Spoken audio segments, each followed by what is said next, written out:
This program is brought to you by the Georgia Neurosurgical Institute. For over 50 years, rendering neurosurgical care to patients of all social conditions, treating complicated problems involving the brain, spine, spinal cord, and peripheral nerves, endeavoring to encourage quality care, medical research, innovation, and education on a local, national, and international basis.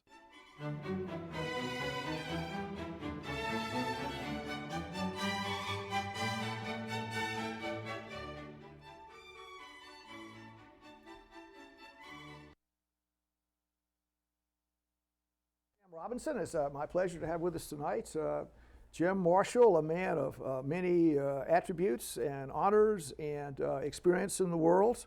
Welcome, Jim. Happy to be here. I know you. It goes without saying you're the former mayor of Macon, Georgia. You were in Congress for 10 years, and I believe you were head of the U.S. Peace Institute. Is that correct?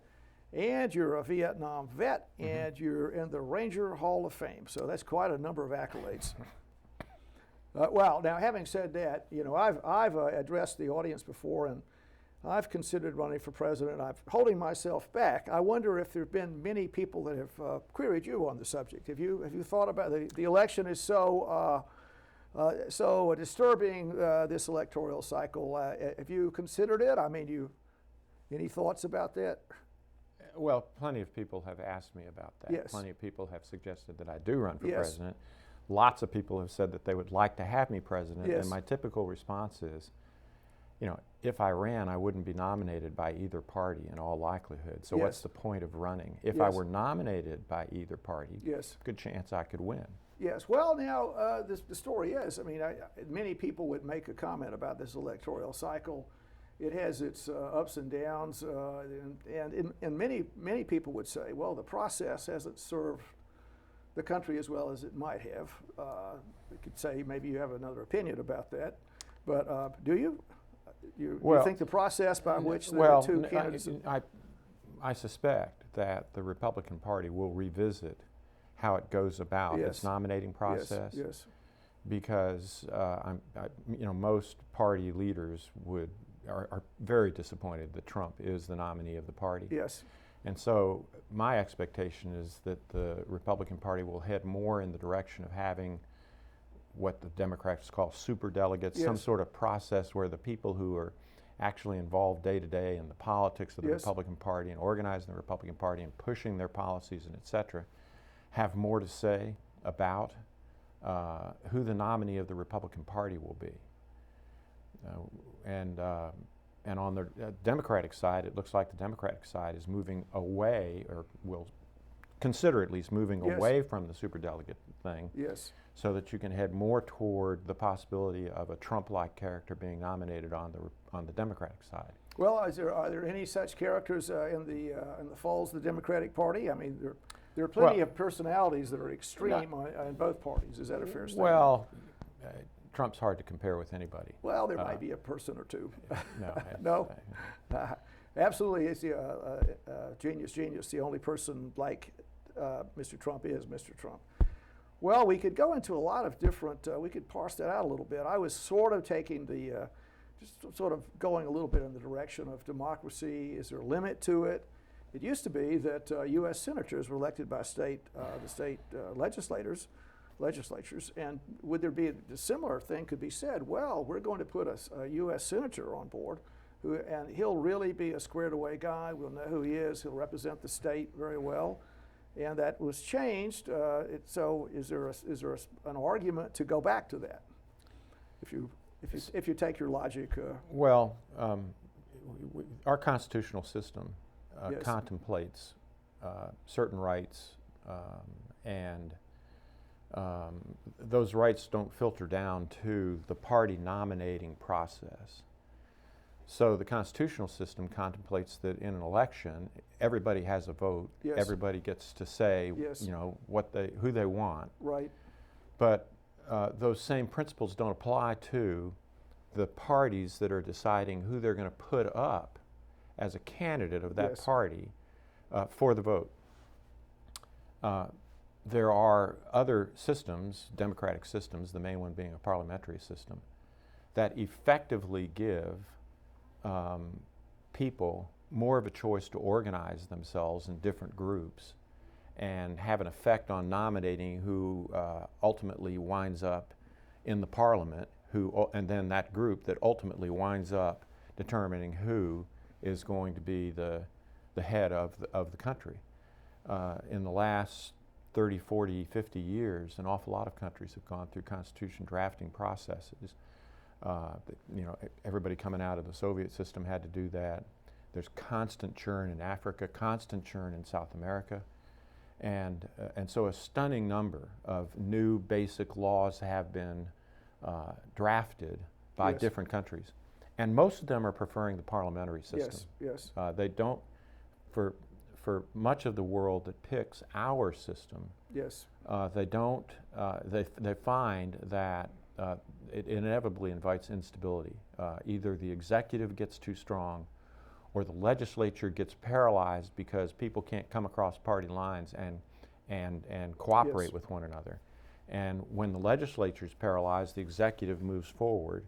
Sometimes it works in the reverse. The legislature is sort of taken over and it becomes a weak executive. And none of that works very well because one party winds up dominating. And people look at that history and conclude that maybe a parliamentary system is a better system. We don't have that system. Our system is one that contemplates that the individual parties can set up their own rules for determining Yes. how they're going to pick, whoever they're going to pick. It used to be a bunch of white men with cigars in back rooms who decided who the nominee was going to be effectively. Yes. We've migrated from that, and I think that's appropriate. But from the party perspective, and at this point when we're so polarized, from the perspective of the country, I don't think it's real healthy to create a nominating system for the two parties that pretty much have a lock on the election process, a nominating system that's going to increase the likelihood of polarizing choices for president. The nominating system, I would hope, produces candidates who can work with both sides Yes. credibly because their positions, their history, et cetera, suggest so. Well, we could certainly bounce the basketball quite a bit on the subject. We have a country, an exceptional kind of country. We have our own sort of journey toward our Paradiso. Other countries have theirs. We have, it's extremely difficult to change the Constitution. It looks like the Supreme Court has taken that upon itself. Very hard to get constitutional amendments there. So if you take my point, and the evolution of the country is complicated, difficult. But sort of what I'm hinting at a little bit is the idea that maybe there's some kind of limit to the democratic system. There's sort of a faux democracy, if you want to look at it that way. And maybe it would be, I was making a little joke about third-party candidates.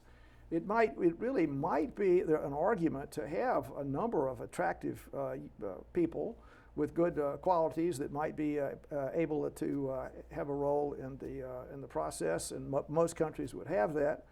The difficulty is we have the Electoral College, which complicates our whole process. We have the system, to me, the problems we're having, and I would call them problems in 2016, is that the system is really grinding a bit.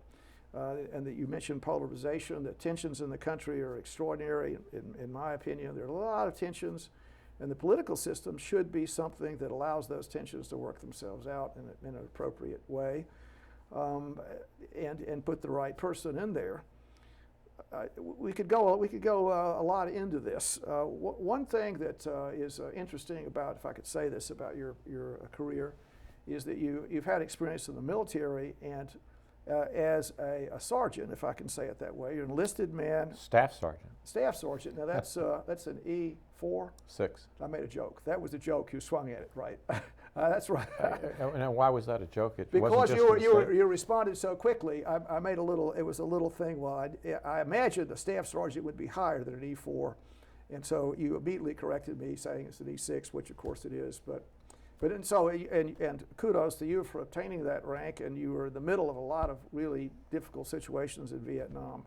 And we've discussed this slightly. In the past, the president would have been something, or ideally, that had experience in the military, had understood the interstices of it.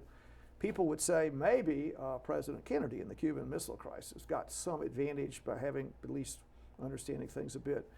And now it's very unusual for the president to actually have military experience or substantial military experience.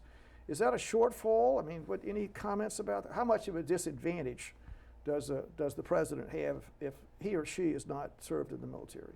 The critical thing is that the president be experienced, broadly experienced, balanced, good judgment, smart, preferably really smart, strong, a listener, and the experiences hopefully include at least some exposure to the kind of decision making, the process that pardon me, the country historically has gone through in deciding how to form, shape, finance, support, use our military force.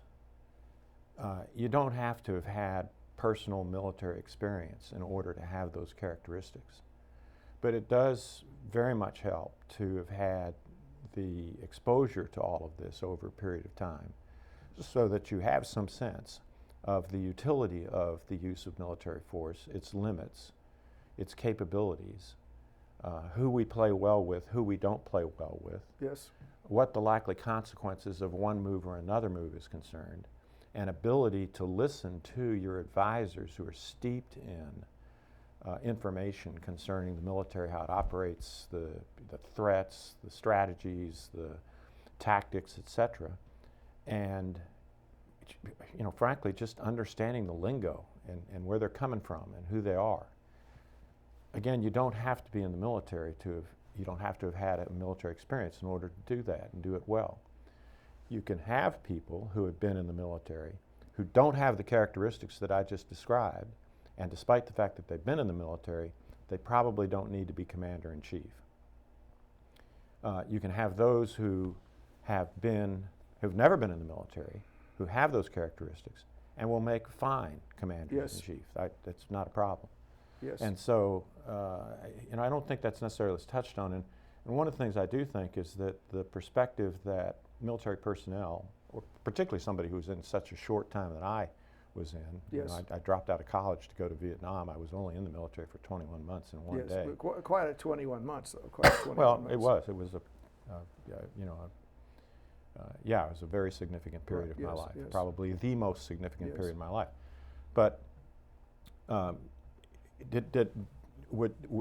can you take the experiences, the impressions, etc., that I had in the military in that short period of time, given what I specifically was doing, and my thoughts and my impressions and my judgment, Yes. and then just take it, move it, fast forward, 50 years, Yes. and all of a sudden I'm competent to Yes. know how to, run the world, run the Yes. military, etc. No.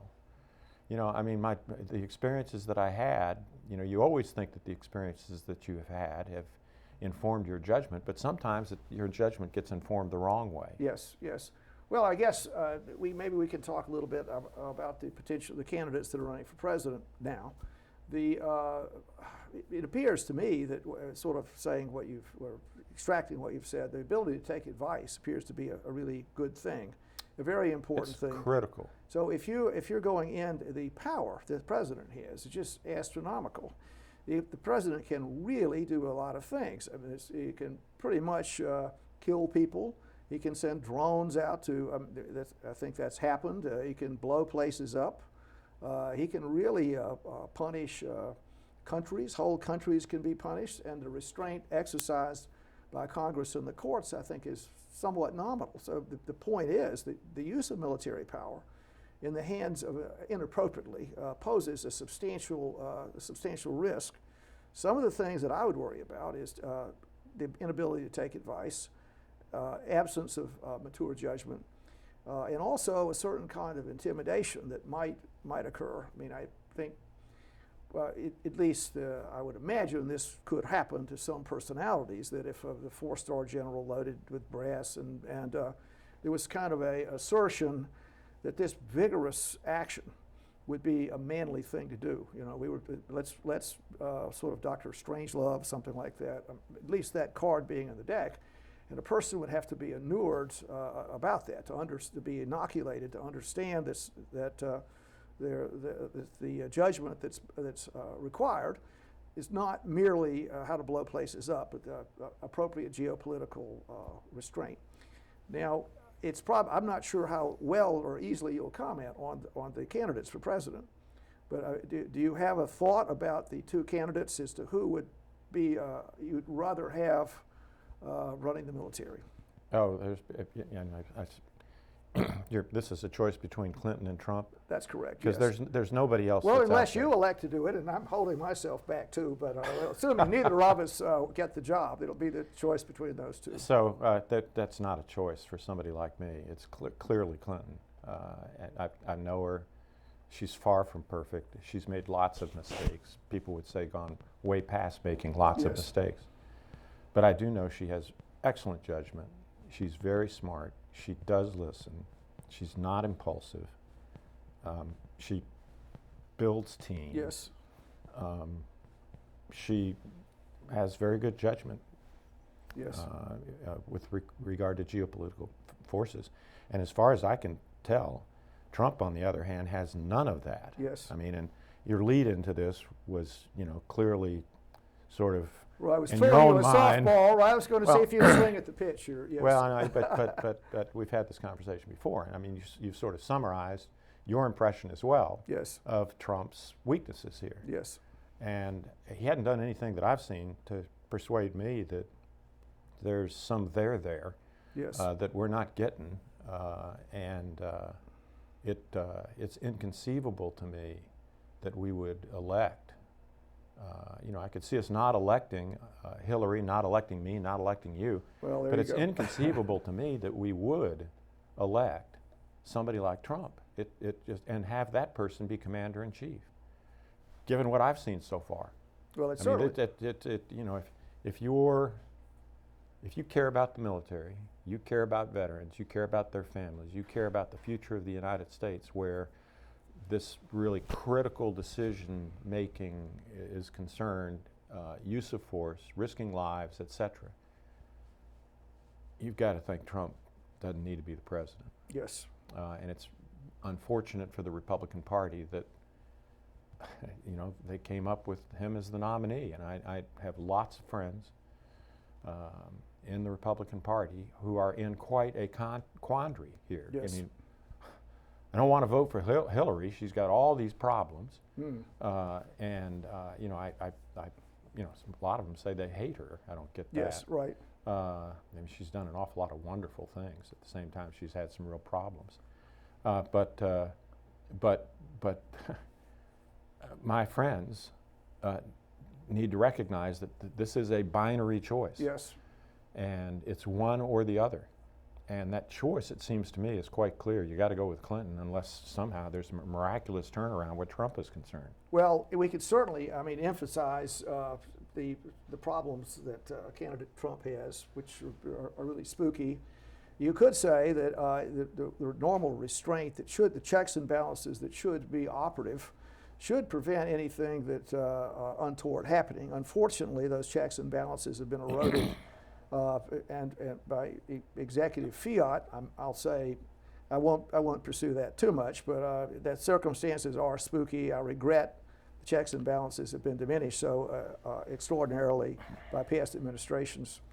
But having said that, maybe I could ask a question about Hillary. I mean, obviously, I guess we've been a little dismissive of candidate Trump, and appropriately so, I might say, in regards to this. It is quite spooky. It's very spooky. But with Hillary, candidate Clinton, you're in the Ranger Hall of Fame. It's an extremely difficult thing to become a Ranger. Only a few people can do it. It requires enormous physical abilities, and it's a very daunting thing to accomplish. And indeed, in the military, traditionally, in a state of war, people are shooting each other. You want vigorous people of a certain mindset to do that. One of the issues in the military is that, for better or worse, the idea is that females have a place at the table. And I think a couple of you might be able to comment on that. I know there's an issue of at least some concern about how fair the situation was. Some ladies went through the Ranger training program and became Rangers, and et cetera. Increasingly, the role in a traditionally male arena, that females are appearing there. Do you think that President Clinton would push that against the interest of national security? In other words, would that be you'd say, well, we've got to have equal number of female Rangers and male Rangers, or we have to have females riding around in tanks, or, I mean, comments? I mean, is that an issue with our national security? Well, if you're asking whether or not she'd by fiat say certain percentages, et cetera, Yes. No way. She's very practical. Yes. She really is a solid character. And, we have decided, we've made a decision as a country, it's not going to be reversed, and it's not a bad decision, that we are going to permit women to be in combat roles. And the worry is that you don't want to somehow diminish the effectiveness of fighting units, increase the likelihood of danger, harm to the personnel in those units, just to serve the interests of gender equity. So how do you do that? You make sure that you maintain the standards, that you pay very close attention to men and women in the same unit somehow impairing the effectiveness of the unit, however that might occur. And you work through all of that. But you certainly don't say that women or men who aren't qualified to meet these standards that we've set in order to have a force which is as effective and safe as it possibly can be, should be brought in simply to meet some numbers game. You shouldn't do that. But there are plenty of women out there who can be very effective in combat, and they should be given the opportunity, if they choose, to serve in combat and in Ranger units, as long as you can assure that those Ranger units are not going to be Marines, et cetera. The Marines went through a testing process, and then there was a tug-of-war between, well, not a tug-of-war, just a decision made by Ray Mabus, Secretary Mabus, in a sense made by Mabus, to disregard the results of the study that was done that suggested that the fighting unit was less effective when it had women in it. I don't think you dismiss that conclusion just to be politically correct. What you do is you question it and you look hard at it, and if need be, you redo the study because you conclude that there were things in the study that warped its results. But no, I think there's no chance at all that Hillary would do some crazy thing like you're suggesting might occur. Well, maybe it's a question of degree. I mean, we have an interesting world. We have a gender equality. There's sort of I guess the idea is we have a 50% male, 50% female, whatever the story is, the equality right down the line, including draft, ability to fight. All doors are open. And in my opinion, it in a state of national emergency, it might have some downside to it. And I would hope that if Hillary were the president, there would be some kind of restraint on her part. I would, at a distance, just like discuss Trump, I'm a little concerned about the power dynamics that exist in the Democratic Party along those lines, about what's how appropriate one should be or not be. And I'll take your assurances that it wouldn't happen with President Hillary Clinton then, okay.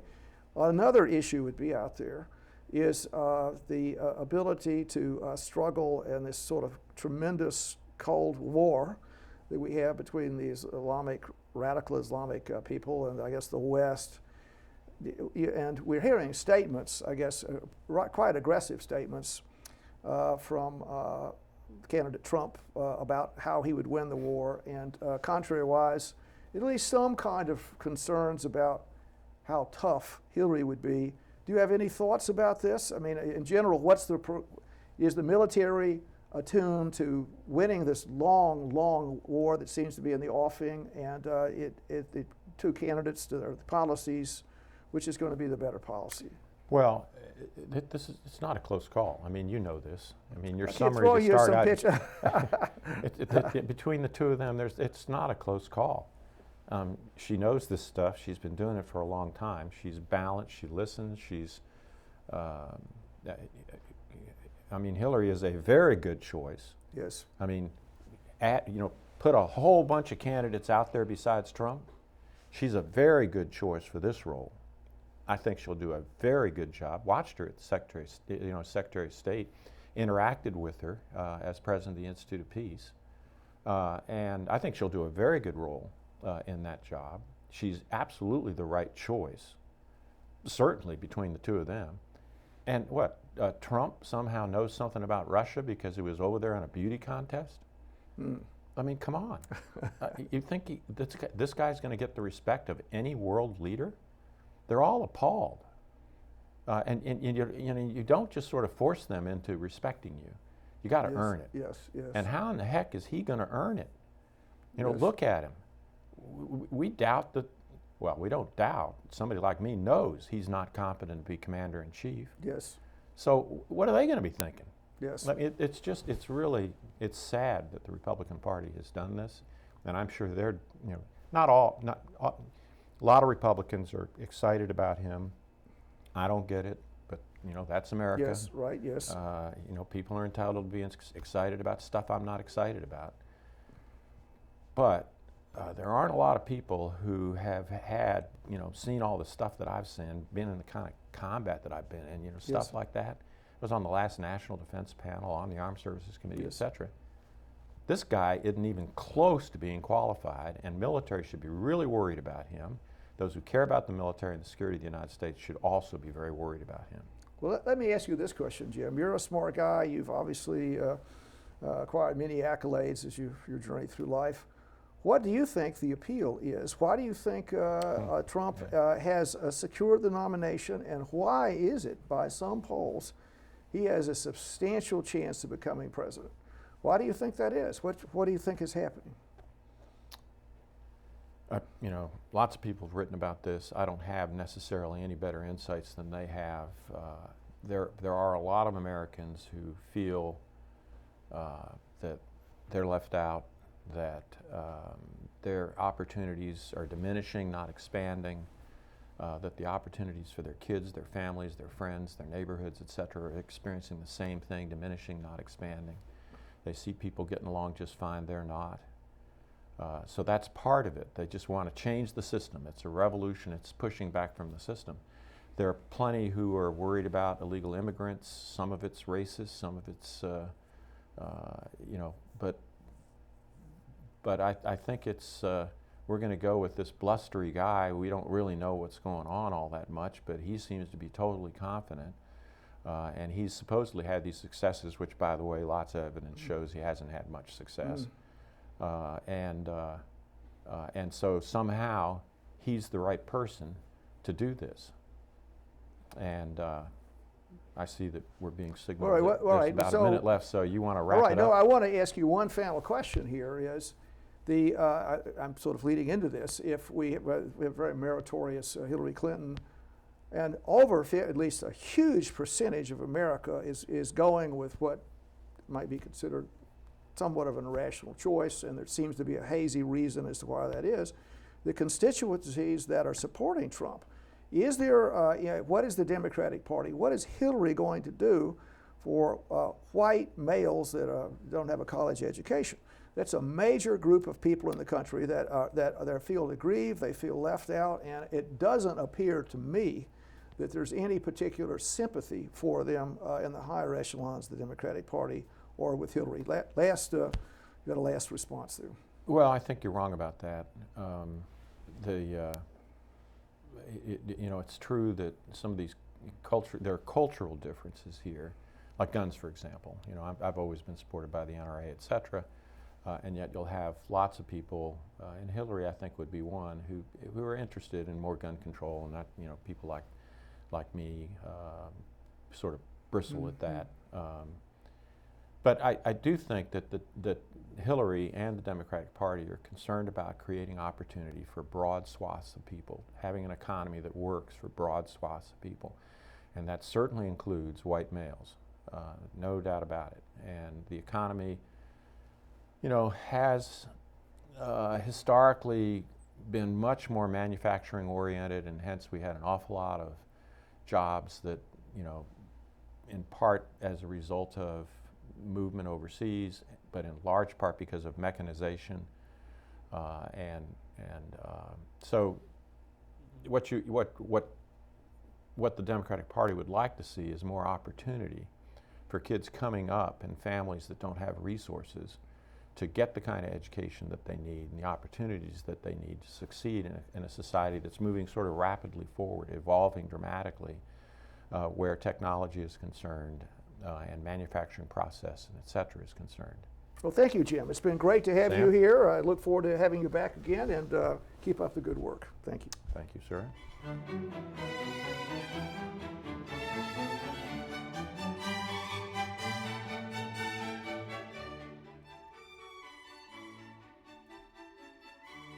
This program is brought to you by the Georgia Neurosurgical Institute. For over 50 years, rendering neurosurgical care to patients of all social conditions, treating complicated problems involving the brain, spine, spinal cord, and peripheral nerves, endeavoring to encourage quality care, medical research, innovation, and education on a local, national, and international basis.